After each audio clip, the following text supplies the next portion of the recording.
Hoje é o último sermão dessa série, da noite, desse mês de novembro, chamado O Caminho para a Maturidade Cristã. Iniciamos no primeiro domingo de novembro à noite com essa série. Hoje é a última série, o último sermão dessa série, sobre o caminho para a maturidade cristã. Em dezembro, querendo Deus, falaremos sobre um outro assunto à noite. E o tema do sermão que vamos meditar durante alguns minutos se chama Vivendo para a Glória de Deus. Vivendo para a Glória de Deus. Inicia aqui a mensagem, antes de lermos o texto bíblico, que vai nortear a nossa reflexão durante alguns minutos, com a pergunta que você pode responder aí dentro do seu coração, na sua mente, se está na sua casa também, pode fazer essa pergunta: qual a razão da sua vida? Ou a razão da sua existência? Por que você está nesse mundo? Uma pergunta que pode ser difícil de ser respondida para muitos, mas a pergunta é essencial para que a gente possa entender qual o propósito de Deus para a minha vida e para a sua vida. Qual a razão da sua vida? Por que você está aqui? E falo aqui não no sentido aqui igreja, comunidade de redenção, mas aqui como sua existência de vida. Qual o propósito de Deus para a sua vida? Você já fez essa pergunta em algum momento da sua caminhada cristã? Muitos discutem sobre isso, fazem perguntas sobre isso, mas o que a palavra de Deus tem a nos falar nessa noite, mediante essa pergunta?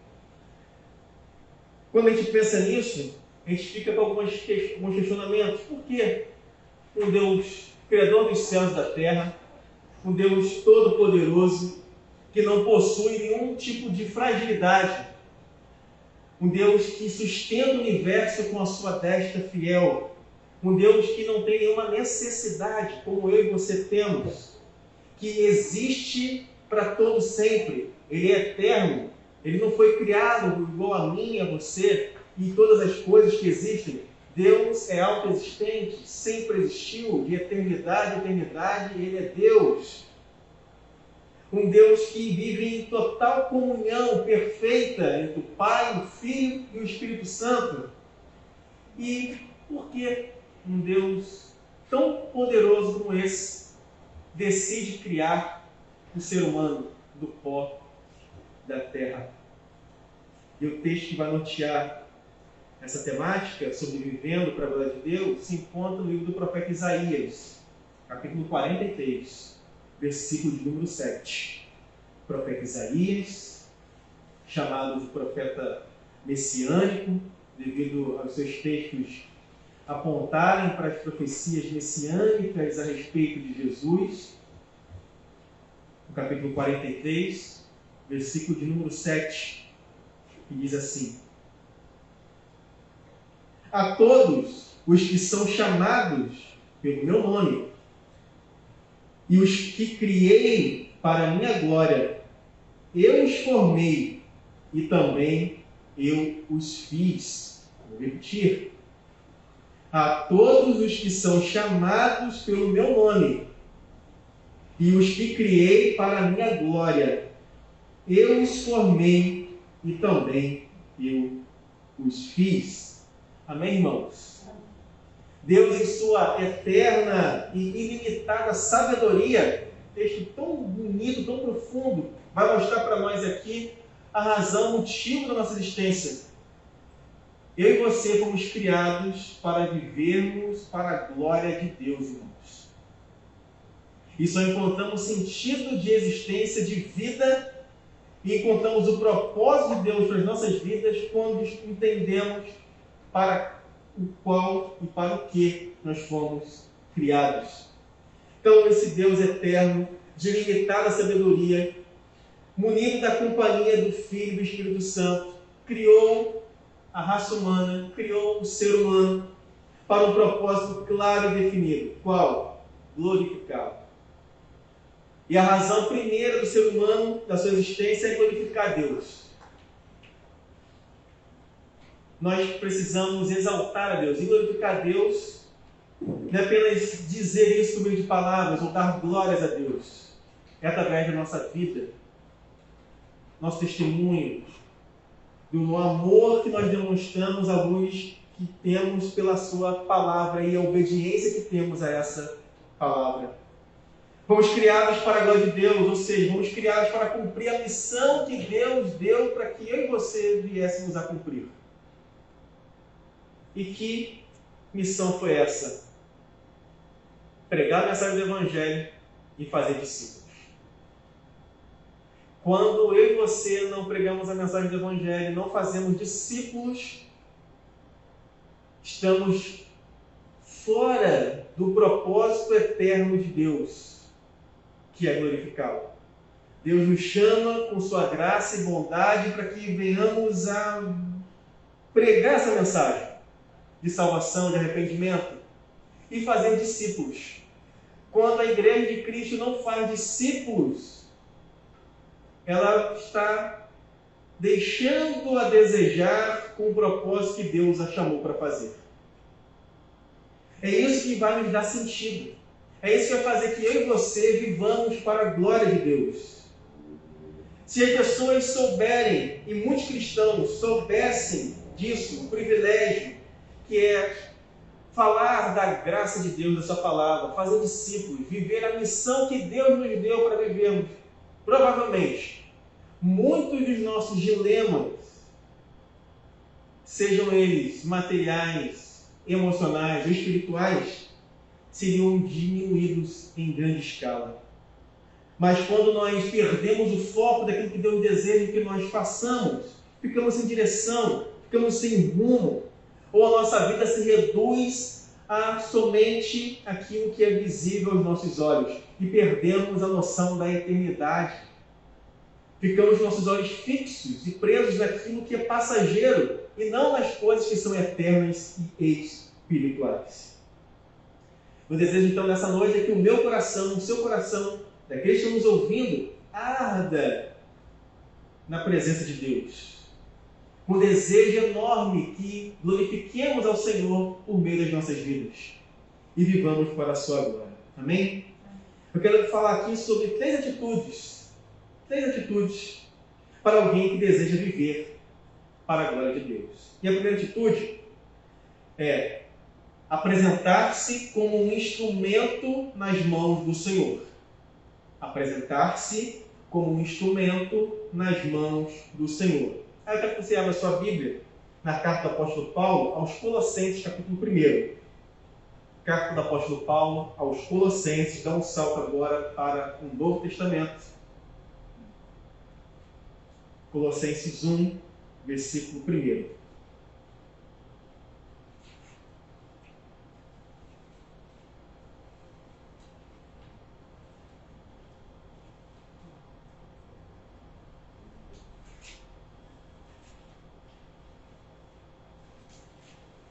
E assim, Colossenses 1, verso 1, Paulo, apóstolo de Cristo Jesus, por vontade de Deus, e o irmão Timóteo. Só até aqui, deixe sua Bíblia aberta, aí em Colossenses a gente vai trabalhar alguns versículos do primeiro capítulo. A primeira atitude, então, se eu quero viver para a glória de Deus, é apresentar-me como um instrumento nas mãos do Senhor. E esse texto é muito interessante porque Paulo diz que é apóstolo de Jesus Cristo. E qual o contexto dessa igreja aqui? Ela é uma igreja que estava sendo ameaçada por uma distorção da mensagem do Evangelho. Se você ler depois em casa com calma, a carta toda é curtinha, você vai observar a preocupação do apóstolo Paulo com essa igreja pelo fato desses cristãos correrem um grande perigo de se afastarem da mensagem do Evangelho e abraçarem um outro Evangelho.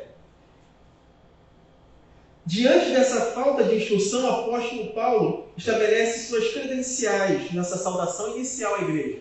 Ele se apresenta como o apóstolo de Cristo pela vontade de Deus.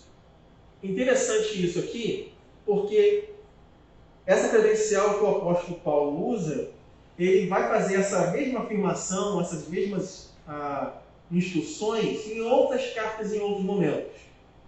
Com qual sentido? Dizer que Deus é que o chamou para o apostolado. Não foi ele que se apresentou para tal. Ele foi vocacionado para isso. Assim como aqueles que são chamados para o ministério. É Deus quem chama. É Deus quem capacita. É Ele que nos usa para a sua glória. E isso é muito interessante para a gente pensar aqui durante alguns minutos.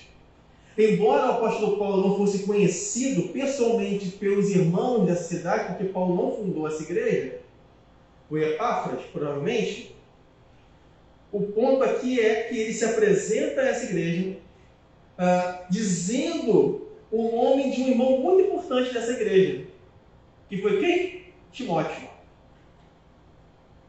Alguém importante. Não no sentido que era famoso, mas alguém que andou, que conhecia bem essa igreja. Alguém que era conhecido pelas igrejas da Ásia Menor ali. E a menção de Timóteo demonstra para os irmãos da cidade de Colossos que o apóstolo Paulo não estava somente revestido da autoridade divina, da qual lhe foi dada direto dos lábios de Jesus, mas tinha também ao seu lado alguém muito especial. Paulo tinha um carinho enorme por esse garoto aqui, por Timóteo.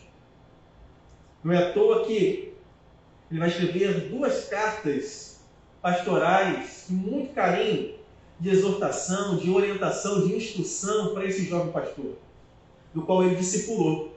Porque lembra que eu falei, para viver para a glória de Deus, eu e você precisamos viver a missão que Deus nos deu e fazer discípulos. Paulo era alguém que depois do seu chamado, quando ele é convertido à fé cristã, ele vai viver a missão que Deus o chamou para fazer, como apóstolo dos gentios, para pregar a mensagem de salvação. E mais, ele vai em cada lugar, ele faz discípulos, cumprindo aquilo que Jesus nos ordenou para fazermos como igreja. E isso dá sentido de vida para nós, irmãos. Quantos cristãos eu e você conhecemos que estão desorientados na sua caminhada cristã, não sabem para aquilo que elas devem fazer? Não sabem. Mesmo tendo muitos anos, às vezes, de vida cristã, conhecendo as Escrituras, conhecendo a palavra de Deus, mas não sabem. Ficam desorientados, perdidas ou perdidos. Esse texto então, inicial da carta revela que o apóstolo Paulo se apresenta de forma firme e transparente. Paulo, apóstolo de Cristo Jesus. A sua apresentação, então, ela é clara, é objetiva, é um posicionamento firme a respeito de quem ele era. Irmão, quando nós não sabemos quem somos, ficamos perdidos. O apóstolo Paulo sabia perfeitamente quem ele era. E por isso ele pôde se apresentar como um instrumento nas mãos do Senhor, porque ele sabia quem ele era. Ele era um apóstolo que foi chamado por Jesus Cristo para pregar a palavra, para edificar a igreja do Senhor. A pergunta que eu faço essa noite é: eu e você sabemos para o que nós fomos chamados? Isso tem a ver com maturidade cristã. Quando a gente não sabe quem nós somos, ficamos perdidos. Lembro muito bem no Evangelho de João, que temos meditado aqui pelas manhãs, é no capítulo 2 e 3, principalmente, quando João é questionado se ele era, e no Evangelho de Mateus também, o Messias. Muitos achavam que João era o Messias. E ele disse: eu não sou. Porque ele sabia quem ele era. Ele poderia muito bem tomar um lugar para si, já que muitos achavam que ele era o Messias. Não, eu vou tirar uma casquinha aqui e me apresentar como tal. Mas não foi isso que ele fez. Assim como o apóstolo Paulo, nesse início da sua carta, ele se apresenta como apóstolo, com a sua credencial, porque ele tinha convicção de quem ele era.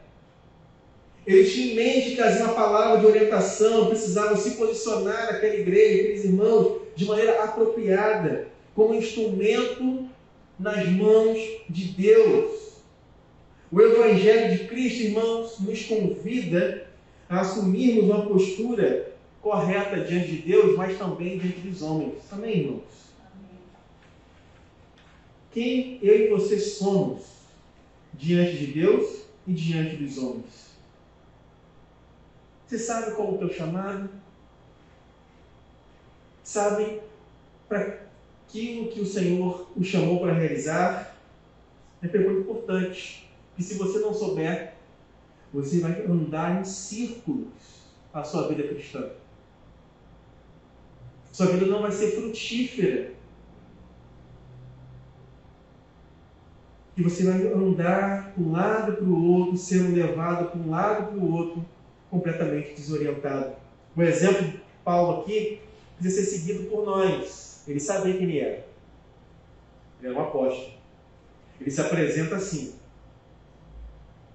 apóstolo de Cristo Jesus, por vontade de Deus. Não foi vontade do homem, mas vontade de Deus. O apóstolo Paulo, nesse contexto aqui, é uma das cartas da prisão. Então, ele estava provavelmente atravessando momentos de grande aflição, de muita dificuldade, mas ele tinha consciência de quem ele era, irmãos. E quando eu e você temos consciência de quem nós somos, e para aquilo que nós somos chamados a fazer, você pode estar com o coração aflito, um coração amargurado muitas vezes, uma situação adversa, difícil na sua vida, mas você sabe para onde você tem que ir. Qual direção tomar? O que fazer? Porque a sua convicção de quem você é diante de Deus está muito bem definida à luz da palavra do Senhor. Amém? Então essa é a primeira atitude que eu devemos tomar diante do Senhor para viver para a sua glória, é apresentar-se como um instrumento nas mãos do Senhor. A segunda atitude que devemos ter para viver para a glória de Deus é demonstrar respeito aos que pertencem a Cristo. Ainda no capítulo 1, no verso 2 de Colossenses, diz assim: aos santos e fiéis irmãos em Cristo que se encontram em Colossos, graça e paz a vós outros, da parte de Deus, nosso Pai. Até aqui depois a gente avança mais um pouquinho. O apóstolo Paulo aqui usa a expressão aos santos, nesse versículo 2. E aqui está se referindo à igreja, aos cristãos. Os cristãos tinham esse cumprimento. A Bíblia chama o povo de Deus de santos. A igreja é chamada dessa forma. Os santos recebem essa qualificação por causa de quê, irmãos? Por causa do preço pago na cruz do Calvário pelo perdão dos nossos pecados. Por isso que as Escrituras usam essa expressão, o apóstolo Paulo muitas vezes, de chamar os cristãos de santos, aos santos da igreja tal, aos santos da igreja B, C, D, nas Escrituras. Aqui como aparece, os santos e fiéis irmãos em Cristo se encontram em Colossos. Está falando da igreja, está falando do povo de Deus. Nessa epístola, então, o apóstolo Paulo demonstra profundo carinho e amor àqueles irmãos, àquelas irmãs, chamando de santos e fiéis irmãos em Cristo. A ideia que está aqui para nós, se quisermos vir para a glória de Deus, é que eles eram leais ao Evangelho de Jesus. Apesar de aquela tentação deles se afastarem da mensagem do Evangelho, mais na frente a gente vai observar aqui que o apóstolo Paulo elogia esses irmãos, mesmo sem os conhecer pessoalmente. Coisa interessante. O respeito que o apóstolo Paulo tinha por essa igreja, da qual ele não fundou, do qual ele não conhecia muitos irmãos, e os irmãos muito menos o conheciam. Isso é maturidade, isso é amor cristão, que aí você deve demonstrar, mesmo com aqueles que a gente não conhece, mas que são irmãos e irmãs em Cristo. Que coisa linda para nós aprendermos aqui diz respeito à comunhão que devemos ter uns com os outros. Às vezes nós temos dificuldade de ter comunhão com quem nós conhecemos. E o apóstolo Paulo demonstra um carinho enorme por uma igreja da qual ele não fundou. Eu não tenho nenhuma preocupação, não foi uma igreja que eu fundei. Né? Mas ele demonstra um carinho, um respeito enorme por essa igreja, uma preocupação porque o amor dele é pela igreja. O nosso amor precisa exceder muito dos escribas e dos fariseus, disse Jesus. Assim como a nossa justiça. E isso tem a ver com maturidade cristã, que é algo progressivo, gradativo, que vamos alcançando à medida que vamos conhecendo mais a palavra, o Deus revelado nas Escrituras, e vamos praticando em obediência a essa palavra, irmãos. Continuando. A ênfase aqui diz respeito a gente é confiante em Cristo. Aqueles irmãos mereciam, antes de tudo, respeito da parte de Paulo. Lembre-se, irmão, do apóstolo Paulo, ao escrever essa carta, ele estava preso. A sua situação era a mais favorável. Ele não estava vivendo numa situação de normalidade, era uma situação de exceção, mas mesmo assim, ele se expressa com esses cristãos amados, do qual muitos dele ele não conhecia, de forma educada, respeitosa, amorosa com esses irmãos da cidade de Colossos. A segunda parte do verso 2, que fala graça e paz a vós outros da parte de Deus nosso Pai, ela é transmitida com essa palavra, graça e paz, que significa graça, todo favor que Deus nos concede graciosamente. É um favor imerecido que nós aprendemos. E paz, que é uma expressão que o apóstolo Paulo usa, muito interessante, nas suas cartas, que vai fazer um contraponto com a expressão que o Império Romano usava para falar de paz. Existe uma expressão latina, chamada pax romana, usada pelos imperadores, para, entre aspas, mostrar, de maneira muito sucinta que eu vou dizer aqui, onde o Império Romano estivesse, a paz de Roma, a paz do imperador romano, a tranquilidade, a segurança do Império Romano estaria presente. Paulo usa essa expressão paz conectada com a ideia da paz que existia no Antigo Testamento, da expressão, lá no caso do hebraico, shalom. Fazendo um contraste de que a verdadeira paz não está no Império Romano, não está no César, mas está em Deus, irmãos. A verdadeira paz que eu e você encontramos, ela está somente em Deus. Em Deus. Continuando. Devemos então demonstrar amor e respeito pelas pessoas, independentemente do seu próprio quadro que elas se encontram. É assim que Paulo apresenta e se apresenta a essa igreja. Com muito amor, com muito carinho, muito respeito, porque eram cristãos preciosos, dos quais ele não conhecia, mas que pertencem a Jesus Cristo, irmãos. Isso está conectado com maturidade, ao mesmo tempo com comunhão, do qual eu e você precisamos exercitar na nossa caminhada cristã.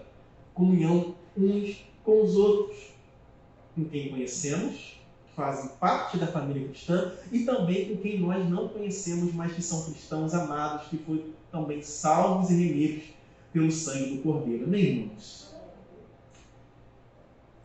Perceba, então, há uma demonstração de carinho do apóstolo Paulo no verso 3. Olha só o que Paulo pede. Ele fala a essa igreja. Ainda falando sobre o respeito que ele tinha por essa igreja. O verso 3 diz: damos sempre graças a Deus, Pai de nosso Senhor Jesus Cristo, quando oramos por vós. Até aqui. Há um desenvolvimento das expressões do apóstolo Paulo aqui. Ele inicia no verso 1 se apresentando a essa igreja, como apóstolo, alguém chamado por Deus para exercitar o seu chamado. Ele tinha convicção de quem era. No verso 2 ele se apresenta a essa igreja com carinho, com amor, chamando eles de santos. São parte da mesma família. E no verso 3, qual o desenvolvimento? Ele ora e dá graças a Deus por esses irmãos. Ele ora por eles. Mesmo sem ter nenhum tipo de proximidade. Já que ele estava preso. Ele conhecia essa igreja. Mas ele ora por essa igreja. Ele intercede por essa igreja. Ele pede que os irmãos deem graças a Deus por essa igreja. Da qual ele não fundou, não era a igreja que ele tinha fundado. Mas o carinho, o respeito por essa igreja era enorme. Porque fazem parte do mesmo corpo. Pertencemos ao mesmo Deus. Terceira e última coisa. Como podemos viver para a glória de Deus? Primeiro, sendo um instrumento nas mãos do Senhor. Segundo, demonstrando respeito aos que pertencem a Cristo. E terceiro, valorizando as virtudes dos seus irmãos publicamente. O verso 4 e 5 de Colossenses diz assim: desde que ouvimos da vossa fé em Cristo Jesus e do amor que tendes para com todos os santos, por causa da esperança que vos está preservada nos céus, da qual antes ouvistes pela palavra da verdade do Evangelho. Vou ler até o 8. Que chegou até vós, como também em todo o mundo, e está produzindo fruto e crescendo.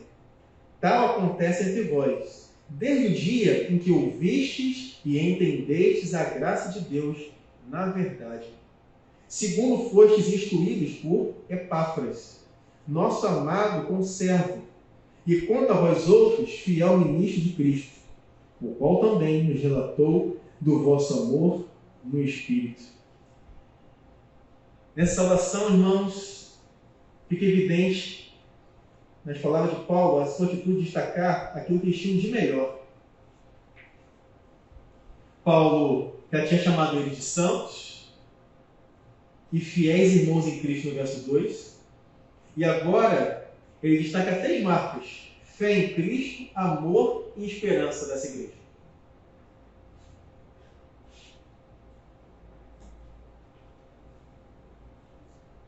Precisamos aprender na caminhada cristã, isso tem a ver com maturidade, irmãos, e viver para a glória de Deus, a valorizar as virtudes dos nossos irmãos e irmãs. Publicamente. Expressar gratidão, carinho aos nossos irmãos.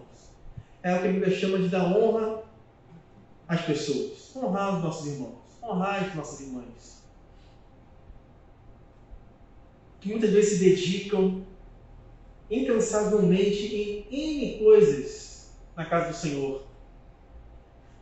É muito bom, é agradável, é bíblico, é cristão honrar, agradecer os nossos irmãos e irmãs.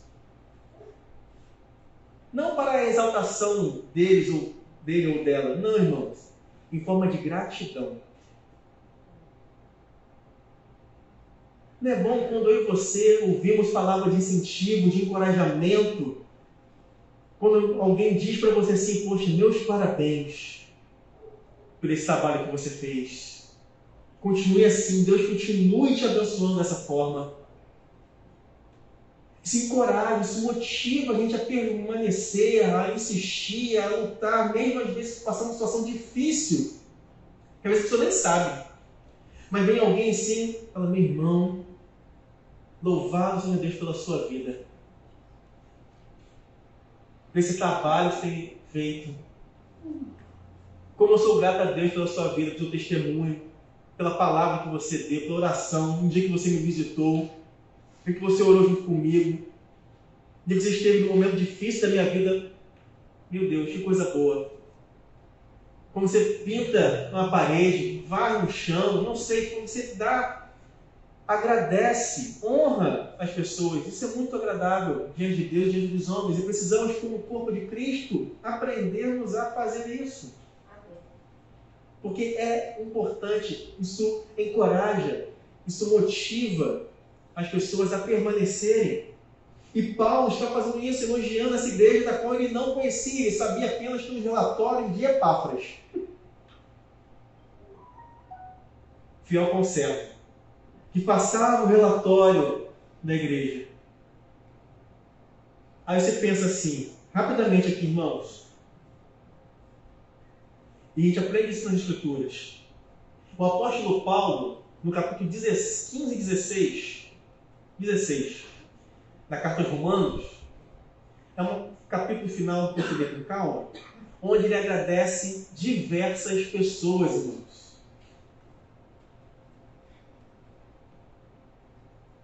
Ele diz um capítulo inteiro, praticamente, só para agradecer diversos irmãos e irmãs que ajudaram, colaboraram com o ministério dele. Porque se não fossem essas pessoas, o apóstolo Paulo, de repente, não seria quem ele foi. Para pensar nisso, irmãos. O que significa para nós? Que eu e você não chegaremos a lugar algum sem a ajuda de outras pessoas. Às vezes até anônimas. Quando se faz um comparativo, quem era Epáfras perto do apóstolo Paulo, irmãos? Desconhecido. Mas o apóstolo Paulo faz questão na sua carta de agradecer a ajuda de Epáfras. Como tantos outros homens e mulheres que contribuíram em muito para o avanço do Evangelho na vida do apóstolo Paulo. Porque ele chegasse a diversos lugares onde ele jamais, de repente, imaginaria chegar, se não fossem essas pessoas que colaboraram. E o apóstolo Paulo agradece publicamente, já que ele deixou escrito uma carta. Faça a pergunta dessa vez para mim e para você, respondendo diante de Deus e no nosso coração e no íntimo. Você tem o costume de agradecer as pessoas? De honrar as pessoas? De bendizer na vida de alguém? Ser grato pelas pessoas? Dizer, puxa, muito obrigado. Você foi bênção na minha vida. Aquele dia que você orou, aquele dia que você deu aquela palavra, aquele dia que você me visitou, eu nem esperava que você apareceu. Meu Deus, aquele dia marcou a minha vida.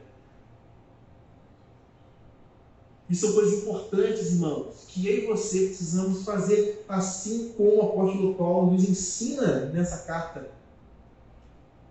Ele elogia essa igreja falando da fé que eles tinham, do amor que ele tinha, da esperança dessa igreja. Paulo destaca que ouviu falar das virtudes daquela igreja. Ele disse, desde que ouvimos falar da vossa fé em Cristo Jesus e do amor que tens por todos os santos, está no verso 4. Aqueles que desejam agir de forma a viver para a glória de Deus devem promover a paz e falar de maneira a promover a comunhão e o bem-estar do povo de Deus. Amém, irmãos? Certa feita, alguém disse uma palavra assim, eu não sei quem foi, mas está entre aspas aqui. Disse o seguinte: mentes grandes discutem ideias. Mentes medianas discutem eventos e fatos. E mentes pequenas discutem pessoas. Vou repetir. Mentes grandes discutem ideias. Mentes medianas discutem eventos e fatos. E mentes pequenas discutem pessoas. Como que você tem tratado essa valorização das virtudes dos seus irmãos e irmãs publicamente? Você elogia alguém ou só tece críticas? Isso tem a ver com maturidade cristã. Elogiar, abraçar, acolher, e, puxa, foi bênção aquilo que você fez. Fez um gesto pequeno, singelo, mas um coração amoroso, agradecido. Você tem exaltado, agradecido as virtudes dos seus irmãos, das suas irmãs, ou apenas observado o lado mais negativo, o lado ruim? Paulo sabia pelas informações recebidas por Epáfras que os irmãos da cidade de Colossos estavam ameaçados e tinham problemas que precisavam ser enfrentados. Paulo sabia disso. E ele vai tratar disso também. Mas, ao mesmo tempo, ele vai destacar as coisas positivas que existiam na igreja. Observar o diagnóstico a respeito de nós mesmos, da igreja. Precisamos ser verdadeiros. Observar os pontos deficientes, frágeis, mas também destacar os aspectos positivos do corpo de Cristo. Que tem. Como existia aqui. E o apóstolo Paulo nos orienta a fazer isso também. Ele destacou a obra que Deus havia iniciado através da palavra da verdade na vida daqueles irmãos, no verso 5. E no verso 6 ele diz, completa dizendo, que chegou a vós e também está em todo mundo, frutificando e crescendo. Quem vive para a glória de Deus, irmãos, vai frutificar e vai crescer. Frutifica e cresce. Frutifica e cresce. Vai se desenvolvendo na sua vida espiritual.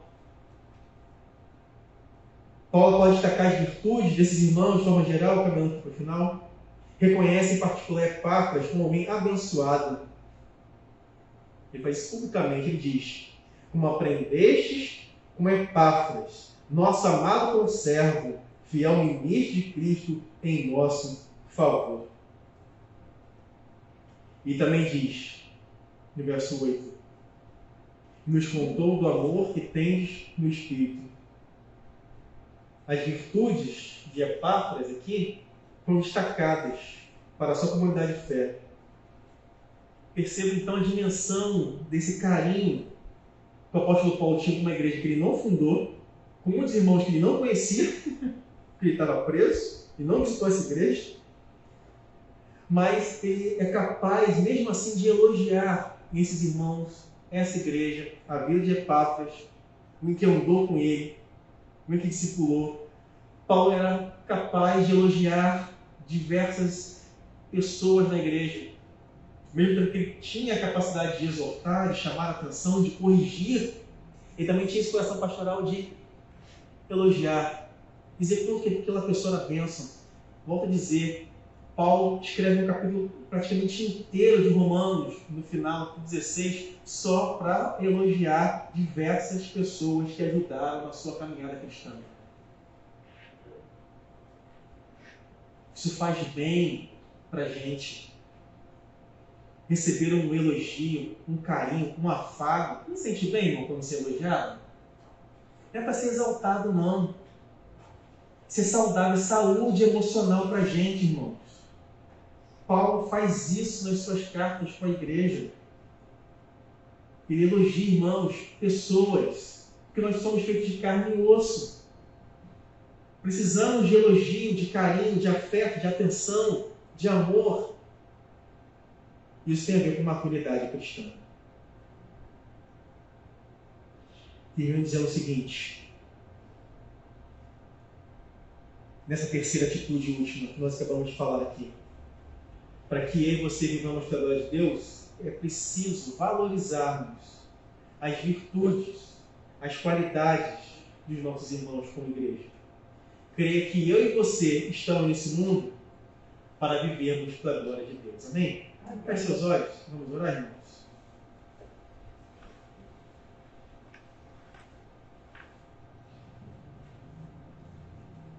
Deus, te damos graças nessa noite. Reconhecemos os nossos pecados, nossas limitações, fraquezas e as colocamos diante das suas santas e benditas mãos. Deus, tenha misericórdia de nós, nos ajuda a viver para a tua glória, a cumprir o teu chamado, reconhecendo quem nós somos, para aquilo que nós fomos chamados a fazer, a elogiarmos publicamente as pessoas, a edificarmos e amar uns aos outros, viver a comunhão com o Senhor e com nossos irmãos, para a tua honra e tua glória. Deus, não nos deixe vivermos uma vida infrutífera, uma vida que não produza frutos, que não haja crescimento. Senhor, modifica o nosso coração, abra a nossa mente, para que aprendamos, à luz da palavra do Senhor, a sermos mais parecidos com Jesus. autor e consumador da nossa fé. Seja com cada irmão que se encontra aqui nessa noite, que estão em suas casas, que tem sido alcançado pela tua palavra. Perdoa-nos, ó Deus. Seja com cada um de nós. Nos dê um decorrer de semana abençoado a tua presença, Deus. E agora, que a graça do Senhor Jesus, o amor de Deus, nosso Pai, e que as ricas consolações do Santo Espírito de Deus sejam derramadas sobre a comunidade Batista Redenção e sobre todo o povo de Deus parado na face da terra, hoje e sempre. Amém e amém. Vamos de pé.